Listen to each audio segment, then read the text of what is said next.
So it has been suggested that I take some videos of my collection, care tips, what works for me, what doesn't work for me.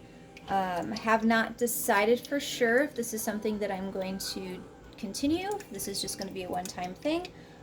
If anybody enjoys it, please let me know, and then I will continue filming my collection. To start today, I am going to show you guys my Ikea cabinet. I have a couple of them. I have plants in fish tanks, like dry fish tanks. I have plants in cabinets, and then I have plants throughout my house that are not as humidity loving.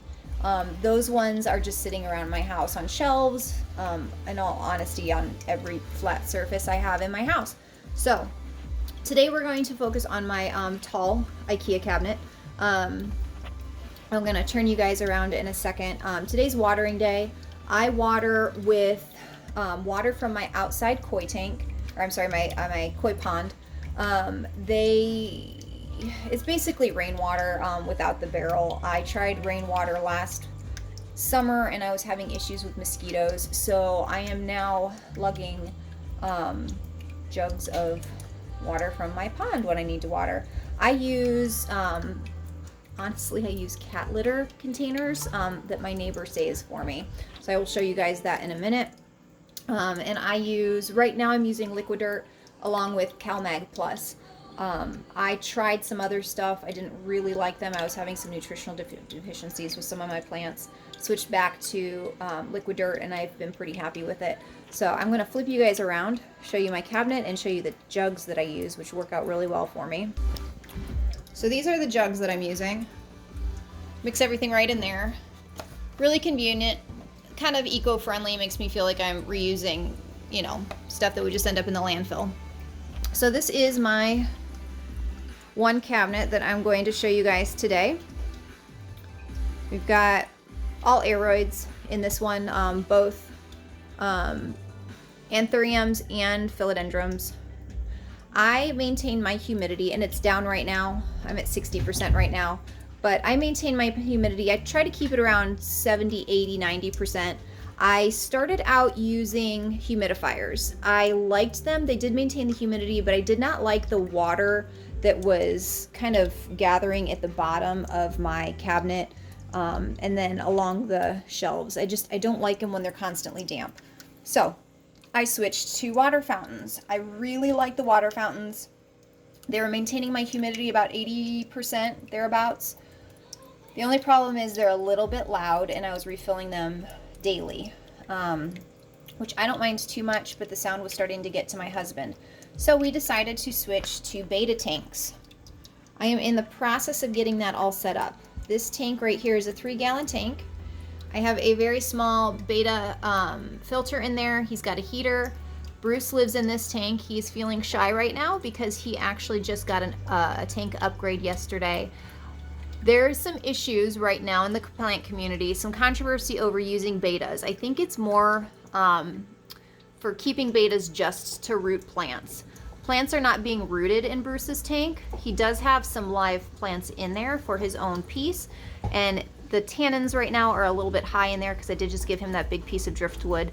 I did boil that piece of driftwood for about an hour to release some of the tannins.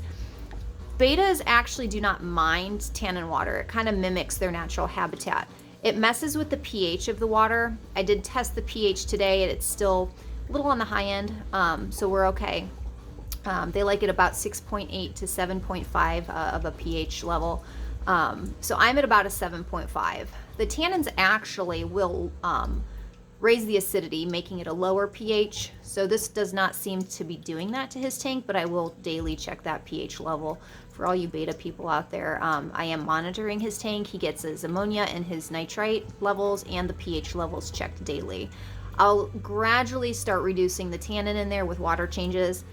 He doesn't mind it. I personally don't like that cloudy tea color. So he'll be getting clearer water every day. I just do a little water change every day, just kind of get that cleared out. So he is helping me maintain my humidity with Bruce in there, and then there's the one water fountain up here. I'm maintaining about a 80% humidity, which is perfect for me. Any higher, I find that I end up with edema. I do have fans in my tank. There's a fan right there, or I'm sorry, not tank, cabinet. I have a fan right there, and I also have a fan right here. I'll show you a couple of the plants today. I've got so many of them, I'm not gonna do a tour of every single plant. This is my newest, I believe, my newest one in this tank. It's a dark forgetti-eye. I've got some new growth in the back on this one. You can see it right back there. It does have quite a lot of leaves on it. Quite in love with this fella. Got a couple crystaliums. That's my El Chaco. He's newer to me as well. He's a young one. Actually, he just split his leaf. His new leaf just split, which is a little bit of a bummer, but it happens. This right here is the reason I got this tank. This is a humongous Melanochrysum. I got it late summer, I would say. Came in great shape. I did import this from Indonesia. Was very, very happy with the way it came in. It's hit or miss sometimes with importing. I do quite a lot of it, and we can discuss that on another day if you guys decide to continue watching me and if I decide to continue making videos. But it does also have new growth coming in. That is my newest leaf in the back since receiving it. When you import a plant, sometimes they go a little bit, I don't know, I call it dormant, but it's not really dormant. They go into shock, basically, where they don't really like to produce new leaves for a while until they really settle in. So I'm really happy that this one is now giving me some new leaves. And then over here, hanging over Bruce, I've got a Splendid. This one's growing really nicely for me. It does have that really rich, beautiful color that the that the verrucosum tend to get. It does have that red back, which is just gorgeous on it. But yeah, this one makes me happy. I'm very happy with this plant. And then in the back, I've got a wackadoodle Melanochrysum. My fabulous wires that came out yesterday I haven't messed around with to get those tidied up yet. But this is my verrucosum. Not 100% in love with him, but he's in there until I have a chance to get him cut. But that stem's getting kind of crazy. So we'll get that taken care of one of these days. But yeah.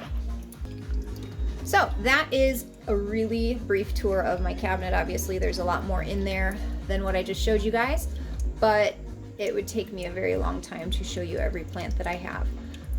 As far as care goes, I have them all planted in an aroid mix, which is mainly cocoa coir. I've got cocoa chips. I do have some worm castings in there, as well as perlite, and a little bit of charcoal, activated charcoal. Other than that, it's a pretty simple mix. I make it myself. Everything I just get off of Amazon, basically.